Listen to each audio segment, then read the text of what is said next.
పాలించారు లేదా బ్రిటిష్ వాళ్ళు ఏ రకంగా ఏదైతే ఆ రోజుల్లో భారతదేశంలోని వర్గాల వారీగా మతాల వారీగా విభజించారు. అదే బ్రిటిష్ వాళ్ళు వెళ్ళి 75 సంవత్సరాలు అయిపోయినప్పుడు కూడా ఈ రోజు కూడా అదే కొనసాగుతుంది.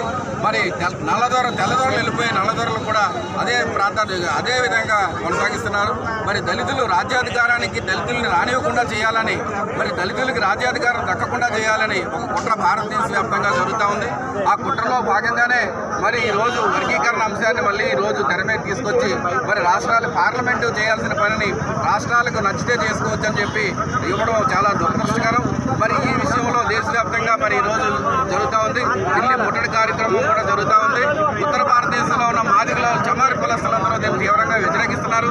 అలాగే ఆంధ్ర రాష్ట్రం నుంచి గోదావరి జిల్లా నుంచి కూడా మేము కూడా తీవ్రంగా వ్యతిరేకిస్తున్నాం.